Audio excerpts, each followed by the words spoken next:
그리고 이 저의 연구 대상들이 어떤 관계를 가지고 있는지 조금 제 자신이 이제 다시 돌아보게 됐는데요. 김영규 선생님 토론을 보면서 제가 나름의 그 말씀 일종의 서설을 조금 드리고서 시작하는 것이 적합할 것 같습니다. 아까 이제 진 선생님께서 강조하셨듯이 이 오늘 학회 주제는 남과 북의 문학사, 남과 북의 대응, 대칭, 이 상대적인 관계를 가지고 우리의 지금 현재 한문학사 혹은 문학사, 고조문학사를 구성할 수 있다. 이거는 현실적으로 그렇다는 것이죠. 이것이 사실 이상적인 것이라기보다 마찬가지로 이렇게 현실적인 대응 관계 속에서 양자가 대응하고 있는데 이 대응에 사실 숨어 있는 것은 한자와 한문, 여기에 대응되는 한글과 한말입니다. 이 부분은 이제 김용재 선생님께서 김태준, 정인보, 조윤재 이런 사람들의 연구를 통해서 그 관계들을 좀 조명을 하셨고요. 결국 남북한의 문학사를 양자를 그 대응 혹은 앞으로의 전망을 대안 이런 것을 모색하기 위해서 사실은 거기에 숨어 있는 한자와 한글이라는 대응, 이 대응을 사실 모색을 할 수밖에 없다. 그리고 이 대응은 사실 식민지라는 시기를 거치지 않고서는 이 대응 관계가 나오지 않았을 것이 분명합니다. 그렇기 때문에 한자와 한글의 대응을 식민지와 그 이후에 나온 교재들을 통해서 그 대응 관계를 볼 수 있다는 점, 그것이 이제 제 발표의 취지고요. 그리고 한 가지 더 말씀을 드리자면은 이 김태준, 정인보, 조윤재 이런 분들처럼 이제 연구를 하신 분들, 정책을 돕는 분들이 아니었죠. 여기 이 김영규 선생 토론문에 나왔듯이 말하자면 어용이 아닌 사람들입니다. 그런데 어떻게 보면 한자와 한글에 대한 문제는 정책과 밀접하게 연관이 되어 있고요. 그리고 제가 오늘 부른 교재들은 다 이런 일종의 정책에 밀접한 관계가 되어 있습니다. 그렇지. 정책을 돕기 위해서 만들어진 교재들이 어떤 양상이었는가, 이 정책을 돕기 위해서 만들어진 교재들을 보면서 한문의 존재 양상, 그런 변천, 그리고 한문과 한글의 관계 양상 이런 것들을 돌아보는 것이 제 발표의 취지다. 그렇게 이해를 해주시면 좋겠고요. 여기 두 가지 교재가 한문 교수 접경과 조선 역사 전장, 그래서 이제 일제 강점기에 나온 이제 많은 교재들 중에서 상당히 이 정책을 돕기 위한 교재라고 파악할 수 있습니다. 그런데 두 가지가 또 상당히 그 취지를 달리하고 있는데요. 그것이 마치 제가 이제 이 일장에서 서술했던 것처럼 결국 식민지라는 것은 차별을 근거로 해서 성립할 수 있습니다. 가장 직접적으로 임금차별이 있지 않으면 조선인과 일본인이 같은 일을 하는데 임금을 차별적으로 지급하지 하는 이런 구조가 없다면 사실 식민지는 굳이 만들 필요가 없는 것이죠. 식민지의 기본은 차별이라고 사실 볼 수가 있습니다. 그럼 이 차별은 일제에 있어서 공식적으로 내세우는 차별이 있습니다. 가령 1913년 조선어국 한문 교재 법례에서 조선글은 일본인의 저술에서만 번역해서 구성한다. 공식적인 차별이죠. 조선인의 조선어는 교재가 될 수 없다라는 얘기입니다. 공식적으로 내세웠었고, 근데 그런 부분을 이제 그 후에 이제 달라지는데요. 조선인의 조선어를 조금씩 인정하는 방향으로 갔지만 또 이렇게 공식적이지 않은 차별이 사실 존재합니다. 그래서 왕이라든지 나라국자, 원문에 있는 한국사기에 있는 원문을 교재화하면서 나라국자와 임금왕자를 용왕을 용료로 바꾼다든지 이런 식으로 내세우지 않는 차별 법률 정책을 가지고 있고요. 또 그것과 유사한 것이 조선어로 된 그 교재는 저자를 명시하지 않습니다. 하지만 한문으로 된 교재는 이름을 명시하는 것이죠.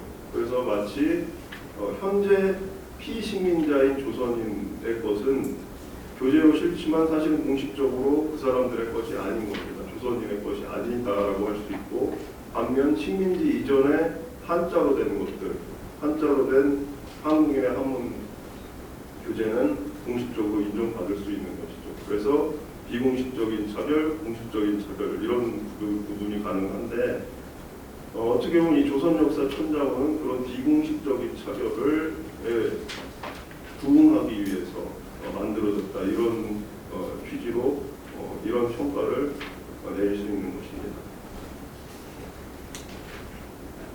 네, 다음 46쪽으로 넘어가세요. 이 흥미롭게도 13년 판에서는 이제 그 13년 판, 24년 판, 마지막 1933년, 37년으로 가면서 전체적인 한문의 비중은 축소됩니다. 그런데 흥미롭게도 한국인의 한문학은 굉장히 강화되고 있습니다. 그래서 특히 마지막 판에서는 마치 현재 그 한국 한문학 교재 혹은 정선을 연상시킬 만큼의 상당히 굉장히 심도 있는 천창 과정을 거친 것으로 예측이 됩니다. 그런데 사실 이 교재는 37년 판 교재는 33년부터 37년까지 됐지만 편찬을 했지만 38년에 가서 아시다시피 소위 조선어 말살 정책이 도입이 되기 때문에 사실 실용화가 거의 잘 안 됐다라는 점이죠. 대신에 이 판의 조선어 부는 해방 후에 상당히 그 편집 과정, 교정 과정을 거쳐서 한국어 교과서로 사용되게 됩니다. 이 총독부 교재들을 통해서 알 수 있는 것은 주권이, 그러니까 이 한글과 주권이라는 것이 한국 사람들에게는 상당히 일치될 수밖에 없는 양상들을 보여줬다는 점입니다. 도국 체제에서도 소위 국문 이념이 굉장히 강화됐었습니다. 그래서 국문을 써야 된다. 그런데 총독부로 전환하면서 국문은 일본어가 되죠. 그리고 조선어는 일종의 3등 언어입니다. 1등은 국어인 일본어, 2등은 보존어인 한문, 조선어는 거기에서도 밀려나는, 그러니까 한글은 가장 천대받고 차별받는 그 언어가 되는 거죠.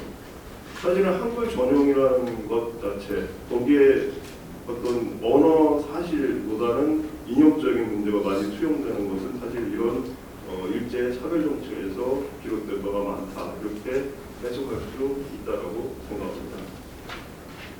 자, 그래서 저는 그 조윤재, 정인보, 김태중처럼 이렇게 연구를, 한문학을 했다라고 할 수 있는 사람들에게서도 한자와 한글 문제를 물론 연구할 수 있지만, 이런 정책을 돕기 위해서 만들어낸 그 교재들을 통해서 이 한자와 한글의 관계를 어떻게 보면 더 직접적으로 볼 수 있다, 이런 내가 관점에서 그런 연구를 하고 있습니다. 자, 47페이지로 넘어가세요. 사실 저는 지금 이 한문교수 첫 경에 본문을 제대로 좀 볼 능력은 없고요. 그래서 이 서문을 주로 문제지를 삼았는데, 아시다시피 이 서문을 써준 여규형, 정만조, 윤희구 다 경학원, 일제가 만든 경학원의 대표적인 운영진들입니다. 그리고 이제 여규형은 제1고고에서 중등교육의 대표기관이죠. 여기서 오랫동안 한문을 가르쳤고, 정만조는 경성제국대학에서 한문을 가르치게 됩니다. 그래서 제가 찾아보니까 이 여규형이 한문 장문을 어떻게 가르쳤는지 이런 회고가 좀 남아있는 게 있었는데, 그 근대적인 교육기관에서 진행된 것이지만 상당히 그 전통적인 방식으로 한시를 짓게 한다든지 대꾸를 맞춰서 한문 장문을 하게 한다든지 상당히 전통적인 방식으로 진행됐다는 것을 이 제1고고 출신 사람들의 이제 회고를 통해서 알 수 있었습니다. 자, 그렇다면은 이 세 사람, 그러니까 일제 제도권 안에 편입된 한문 혹은 한문학의 그리고 한문 교육의 일종의 대표 주자로서 사실 파악을 할 수 있다는 점에서 제도권 안에서의 한문, 일제 제도권 안에서의 한문 혹은 한문 교육을 대변할 수 있는 이제 대표성이 있다는 점입니다. 제가 그렇게 생각을 했고요. 근데 이제 흥미로운 것은 제가 이제 1910년대에 실용작문법 혹은 문장체법 이런 이제 한문과 북한문을 위한 교재라고 볼 수가 있는데요. 이 교재에 이 여구용 정관저하고 비슷한 그 세대인 이용직이 이제 서문을 쓰게 됩니다. 근데 1910년대는 아시다시피 일제 제도권 교육이 제대로 자리를 잡지 못한 상황이었습니다. 이용직의 태도가 서문에서도 상당히 다르다는 점이죠. 사문이나 사도 여기에 대한 사실 실용정보법은 그런 취지를 내세운 그 책이 전혀 아니었음에도 불구하고 그 서문에서는 이용직은 이 사도가 떨어진 그 과거제 이후에 문장 세계 사도가 적막해졌다 이런 식의 표현을 쓰고 있는 것이죠. 이런 이용직의 태도와 여기 여구용 정관조의 태도는 굉장히 대조가 됩니다. 특히 아시다시피 여구용은 북한문이라는 명칭 자체가 잘못되었다. 이 개몽기에 있어서도 가장 좀 수구적인 용어를 드러냈던 사람으로 유명하죠. 하지만 이 한문교수 첩경이라는 것에서는 전과 달리 한문과 한학, 사문이라고 부를 만큼의 절대적인 것이 아니다라는 것을 일단 전제를 하고 시작하는 겁니다. 상대적인 것이기 때문에 속도와 시간, 자본주의적인 시간과 속도를 확보해야만 한다. 그런 얘기들을 이제 하고 있는 거죠. 그래서 조선시대 같으면 사실 한문이 왜 중요하냐 뭐 이런 얘기를 할 필요가 없는 시대죠. 절대적인 것이니까요. 그런데 정만조, 여기용 모두 그런 교육 과정을 거친 사람이지만 이제는 제도권 안에서 한문 교육을 하는 입장에서 한문만 할 수 없다 전제를 하고요. 그리고 한문이 중요한 것은 다른 학문에 도움이 되기 때문에 여러 가지 재반 과학의 기초가 되기 때문에 이렇게 그 한문 학습의 근거를 결국은 다른 학문에서 찾고 있는 것입니다. 그 정만조의 서문도 제가 한번 소개를 해드리면 재밌을 것 같은데 일치월장을 고전에서 찬양하는 것은 욕속보달은 학생에만 해당되고 선생에게는 해당되지 않는다. 이렇게 이제 속도의 중요성을 다시 고전을 찾아가면서 재해석하는 것이 이제 정만조 서문은 첫째는 한문이 다른 과학의 기초가 되기 때문에 중요하다라는 것이고요. 그리고 속도가 중요하다는 점입니다. 속도가 중요하다는 것은 일취월장 같은 얘기가 고전에 나오는 것으로도 알 수 있다. 이런 식으로 그 두 가지를 내세우고 있습니다. 그다음 48쪽으로 넘어가겠습니다. 이제 여규형은 조금 더 이제 제가 뒤에 번역을 해봤는데 많이 수정할 곳이 있을 것 같습니다만 여규형은 조금 더 나름 복잡한 체제를 좀 구사를 하고 있습니다. 그래서 글과 사람과 배와 수레가 있고 글에는 글자가 있고 그러니까 글자가 오관과 사지, 감각, 기관과 유사하다는 거고요. 그것이 마치 배와 수레에 있는 돛대 혹은 가로 알오리라고 하죠. 이런 것과 이제 핵심적인 그 부분하고 글자가 대응이 되고 그리고 어조사나 문법에 관한 것이 사람의 혈맥 혹은 대화술에 있어서는 기관의 운용에 해당된다. 이렇게 상당히 공들여서 어떤 대응 관계를 구성을 했습니다. 그래서 어떻게 보면은 도라든 제도직이라고 하는 그 전통적인 해설 방식에서 좀 벗어나서 이 한문의 그 필요성 혹은 구성 원리를 그 나름대로 독자적으로 구성을 해보려고 노력을 한 것 같습니다. 그래서 저는 이 여기용이 이제 이 성문에서 이 한문교수 첩경이 좋은 책이다라는 것을 이제 강조를 하는데 어떤 도나 문에서 찾는 게 아니라 명의 혹은 그 명장 장인과 의사의 그 기술 여기에 이제 비기는 것 이것도 이제 말하자면은 한문학의 달라진 위상, 한문의 달라진 위상을 보여주는 것이라고 저는 해석을 했습니다.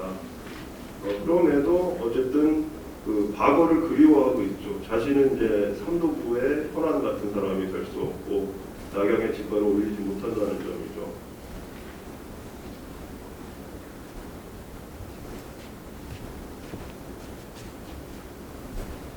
그래서 이제 어쨌든 저는 이 상대적인 그리고 이 일제 제도권 교육 안에서 한문을 어떻게 해야 될 것이냐 그런 점에서 어떻게 한문이 식민지 체제에서 연명을 했느냐. 사실 여비용이나 정만조나 윤희구나 어떻게 보면 이 한문, 이 물리라는 영역이 있기 때문에 그 부분을 인정받았기 때문에 이 다음에 나오는 석진영이나 혹은 요 앞에 이갑종처럼 좀 속되게 말해서 체면 이 석진영이나 이갑종 같은 사람을 보면은 좀 체면 불구하는 친일로 나가게 될 수밖에 없죠. 그 여기영이나 정만조 이런 사람들은 그런 체면 떨어지는 친일 혹은 부역까지 이르지는 않게 되는데 이것은 출신에 대한 문제도 있고 여러 가지 문제도 있지만 그 중에 중요한 하나는 이 사람들이 이 물리를 가지고 있다는 것이죠. 이 한문 물리에 대한 것 이걸 탁월하다 이런 점을 사실은 일제에게서도 인정을 받았다는 점이고 그 점이 식민 체제에서 제한적이나마 자기들 일종의 품위를 유지하는데 사실은 큰 원인이 되었다는 점입니다. 어쨌든 그러나 이 한문교수 첩경에 있어서 한문이라는 것은 아직은 그 자체로서 또 과거의 방식을 어느 정도 상대적인 위치로 내려왔지만 그 자체의 원리가 중요한 그리고 그 자체로서 필요한 것으로서 남아있었다. 그렇게 또 해석을 할 수 있습니다. 자, 그 다음에 이제 석진영의 조선역사 천장이라는 대상인데요. 이것은 아까 말씀드렸듯이 일종의 비공식적인 결국은 어떻게 보면은 일제 식민자들의 진의가 드러나는 결과물이기도 하고요. 또 다른 측면에서는 친일 한치라든지 친일 뭐 장문이라든지 그런 것들이 약간 연구는 돼 있었지만 일종의 이런 친일적인 교재가 제시되거나 분석된 적이 별로 없는 것 같습니다. 그리고 그 어떤 측면에서는 친일적인 한문으로 어떻게 친일하고 그다음에 식민 정책에 부역할 수 있었을지 그런 가능성을 보여주는 것으로도 상당히 주요한 교재라고 할 수 있습니다. 이 책은 이제 여기 제가 인용문에서 보시면 알겠지만 사실 이 인용문의 8자를 가지고는 잘 해석이 안 됩니다. 주석을 달하는 것을 가지고 읽어야 이제 이것들을 알 수 있는데 뭐 다른 역사 관계 천자문들처럼 제가 많이 보지 않았지만 자학서보다는 사실 역사 교재 쪽에 이제 가까운 것으로서 보는 편이 더 적합하고요.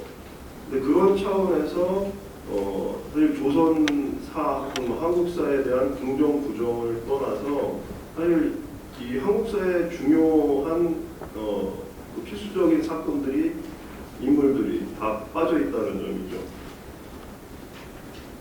그래서 뭐 가령 백제가 이제 가장 심한데 원조에서 바로 계루왕, 의자왕, 계루왕이 그러니까 긍정적인 기사가 이제 거의 없다라는 거죠. 백제는. 그래서 계루왕이 이제 동이의 초를 뭐 탐한 이야기, 뭐 바둑두다 망한 이야기, 의자왕 망한 이야기 맥제는 이제 이런 얘기밖에 없고요. 그다음에 이제 고구려 같은 경우도 방계토항, 장수항, 영계소문, 안시성 이런 부분들이 다 빠져 있습니다. 그래서 대신에 산상왕이 그 형수와 결혼해서 왕위를 차지한 거, 이건 뭐 민간의 여자랑 결합해서 왕자를 얻은 거, 무본왕과 차대왕이 잔인해서 학대하는 거, 이런 것들이 방계토항, 영계소문 대신에 편성이 되어 있는 것입니다. 그리고 신라는 이제 이거보다는 좀 낫지만 여기서 이제 대표적인 것이 선덕여왕 대신에는 진성여왕이 들어가 있고요. 그다음에 원효는 그 종교적인 중요한 업적 이게 아니라 요속공주랑 결혼해서 설총을 얻게 되었다, 이런 얘기가 이제 중시가 되는 거고요. 김유신에 있어서도 나당전쟁에서의 그 큰 업적이 아니라 김춘주와 천안매부가 됐다, 이런 얘기만 이제 나오는 것입니다. 고려도 이제 비슷하고요. 여기서 이제 얼핏 보면은 이 의도를, 아주 편찬 의도를 어떻게 보면 이 사람이 역사에 무식해서 이렇게 했겠구나, 사실 이렇게 생각할 수 있는 측면도 있는데, 그것이 아니라 명확한 어떤 의도가 있다라는 것을 제가 이제 49면에 인용한 그런 고려 시대 왕건에 대한 기록을 통해서 알 수 있습니다. 이게 연결되는 기사인데요. 그래서 왕건이 진정한 주인으로서 이 사후 그 땅을 다시 이제 강정하고 바르게 해서 통일했다, 이런 얘기를 하고 나서 그 다음에 왕건이 이게 아마 고려사에 있는 기사인 것 같습니다. 왕건이 꿈에 높은 탑을 보고 그 다음에 이렇게 귀하게 됐고, 그 다음에 이 왕건 아들 얘기가 나오는데, 왕건 아들은 얼굴에 자리무늬가 있었다. 이 왜 자리무늬가 있었는지는 주석에 보시면 아시겠지만, 이것이 아까도 말씀드렸지만 교묘하게 숨기고 검열을 한다든지, 아니면 당대 조선인들의 피식민자 조선인들의 이름은 가린다든지, 이런 것과 아니 이거보다 더 드러내놓고 사실은 뭔가 폄하하고 이 한국사라는 것을 굉장히 목적 없는 것으로, 이 의미 없는 것으로 만들면은 밀접한 의도가 드러난다라고 저는 해석을 했습니다. 네, 마찬가지로 이제 그 임진왜란 병자호란에 대한 얘기도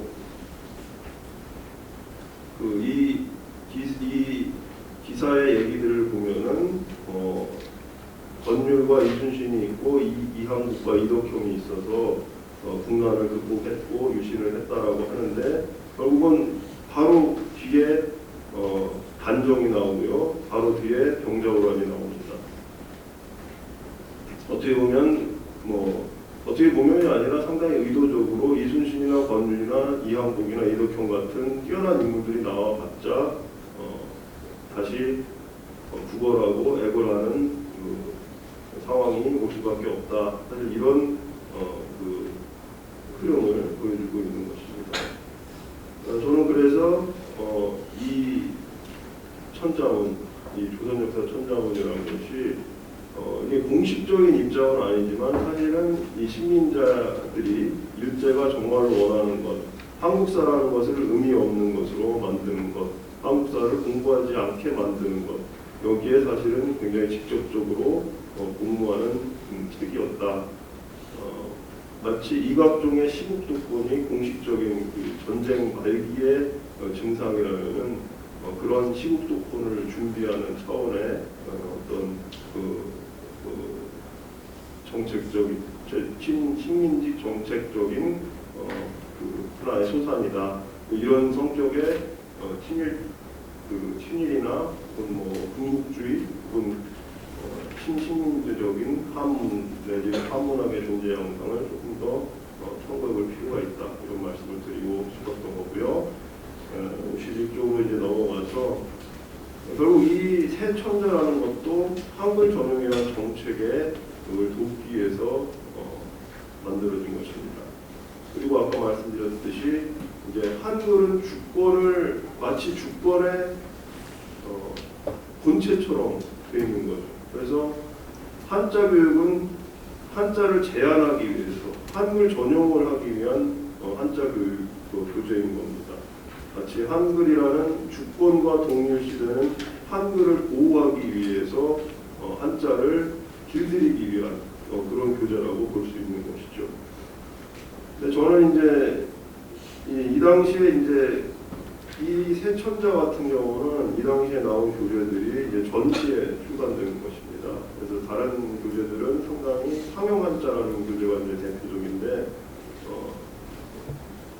좀 더 약간 군국주의, 국국주의라는 어떤 전쟁이나 어떤 병영 사회에 대한 그런 직접적인 공부가 많이 들어가 있는 것에 비해서는 이 세 천자는 상당히 보편적인 가치관들을 좀 더 보여줬다 이런 점에서 의미가 있고, 더 나아가서 어쨌든 한국어 안에 한자가 어떻게 자리 잡을 수 있느냐 이런 것들을 상당히 효과적으로 보여주지 않았는가 이런 점에서 이제 제가 이 교재를 보게 됐습니다. 그래서 이제 52면에 보시면은 이제 무본을 하면서 분자무본 분립도색이나 무본 억말 이런 맥락이 아니라 다른 맥락의 이제 무본을 하게 되고요.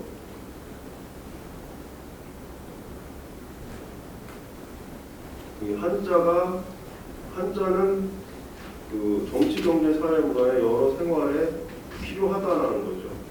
필요하지만 이제 과거의 그런 사문과 관계되는 한학과 관계되는 이런 것들은 다루지 않게 되는 것입니다. 그래서 한국어 안에서 한자를 어떻게 쓸 수 있느냐 이런 점을 보여주는 것입니다. 그런 상황을 이제 읽어보셔도 충분히 아실 수 있을 것 같고요.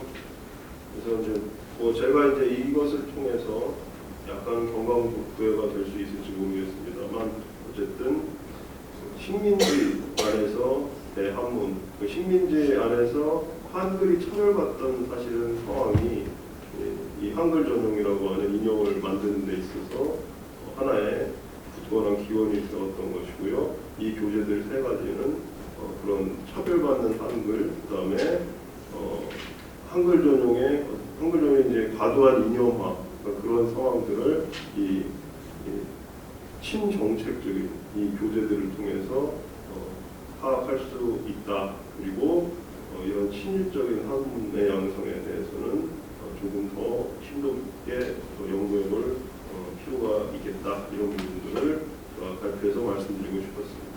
여기까지.